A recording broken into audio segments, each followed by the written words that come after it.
Hey everybody, I'm James Kennedy, here with Tanner Kyle and Becca McPhail to talk to you all about Lyme disease. Lyme disease is a debilitating and infectious disease transmitted to humans. Lyme disease is the most common vector-transmitted disease in the US, and the vector for Lyme disease transmission is a black-legged tick. Approximately 30,000 incidents of Lyme disease are reported in the US. Some hypothesize that this number may actually be as high as 300,000 new infections per annum. From 2009 to 2016, the number of Lyme disease infections per 100,000 inhabitants increased from 0.4 infections to 2.7. And with global warming favoring tick habitats, these numbers are only expected to increase. Lyme disease begins with the bacterium Borrelia burgdorferi. Ticks feed on small animals infected with Borrelia burgdorferi and subsequently contract the bacteria. Adult ticks, about the size of a sesame, and nymph ticks, the size of a poppy seed, will come into contact with susceptible humans and bite them to feed. Most tick bites occur in wooded and grassy areas, and contact must last 36 hours for bacterial transmission to occur. That's why it's a good idea to check yourself after running through the woods. Acute symptoms include but are not limited to fever, flu-like symptoms, muscle ache, and fatigue. The most noticeable and common acute symptom is the appearance of at least one bullseye-shaped rash at the site of the bite, known as erythema migrans. If left untreated, more severe symptoms can occur. Severe arthritis occurs in 30% of cases, nervous system complications occur in 15%, myopericarditis, which is inflammation of the tissue surrounding the heart, occurs in 1% of cases, and the eye disorder, conjunctivitis, occurs in 10% of cases. Lyme disease research is new, but gaining traction in the science community. Scientists are still working hard to fully understand the pathogenesis of disease, but one key finding is there is an increased immune response and inflammation. Let's recap what we know on immunology and the two main components of the immune system. The innate immune system is often regarded as the first line of defense against infectious bacteria. Dendritic cells of the innate immune system have receptors that, when activated, signal an inflammatory response. Inflammation is characterized by increased blood flow to the site of infection, increasing the concentration of helpful defense cells. But ultimately, this leads to increased swelling. There is also the adaptive immune response, which includes the B cells that create defense antibodies against pathogens, and the T cells that have a variety of immune functions.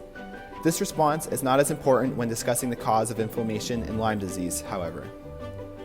Borrelia burgdorferi infiltrate the human host and travel to the joints of the body, most typically the knee joint, by attaching to cellular signals in the blood.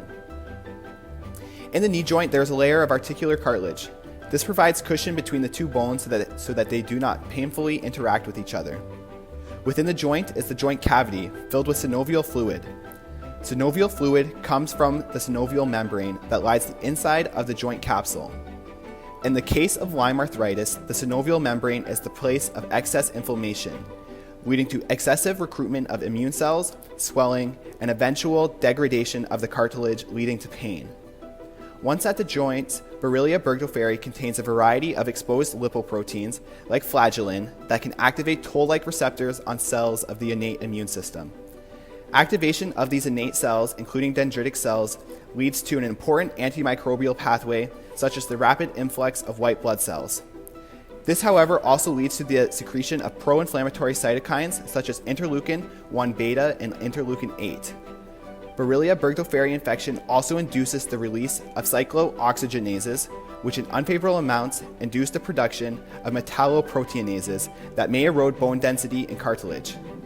During infection, the joint fluid is filled with a high number of neutrophils, inflammatory cytokines, and the synovial membrane is invaded by B and T cells. Diagnosis of Lyme disease is at best 50% accurate during the early stages of infection. Two-tier tests of the serum of patients include an ELISA for antibodies of Borrelia burgdorferi and subsequent Western blotting to further confirm infection. If the tick is collected, it can be submitted for testing. However, this process can take up to 2 to 6 weeks. If treated promptly, Borrelia burgdorferi infection is manageable and often treatable. The most common treatment comes in the form of antibiotics. Treatment with doxycycline, which halts and interferes with translational machinery of the bacteria, is the most common treatment. Treatment with beta-lactams, which inhibit cell wall synthesis and peptidoglycan cross-linking, can also be administered. A small portion of individuals have persistent complications months and years after what is normally sufficient antibiotic treatment. This is called post-Lyme disease syndrome. About 10% of individuals who received appropriate antibiotic treatment for Lyme disease will still have persistent joint inflammation. Interestingly, results of individuals with post-Lyme disease syndrome who received treatment test negative for the presence of Borrelia burgdorferi. One thought is that even after the death of Borrelia burgdorferi, the bacteria leaves behind an antigen that causes the immune system to respond, thus leading to chronic inflammation. A recent study by Jatraz et al. Has suggested that one of these potential antigens could be the peptidoglycan molecule of Borrelia burgdorferi cell walls. Peptidoglycan is the functional unit of bacterial cell walls. Jatraz et al. Found that the peptidoglycan, dubbed PGBB, has unique chemical composition compared to other peptidoglycan molecules. Many bacteria recycle their peptidoglycan components during cell growth. Jatraz et al. Discovered that Borrelia burgdorferi lacks the machinery to do this, and as such, PGBB components are shed during cell growth and remodeling. Increased levels of PGBB antibodies against PGBB were found in the synovial fluid of Lyme arthritis patients compared to the levels found in other forms of arthritis in control groups. Within the synovial fluid of Lyme arthritis patients, there were increase in the level of various pro-inflammatory cytokines, up to 4 times to 2,000 times greater than in other forms of arthritis.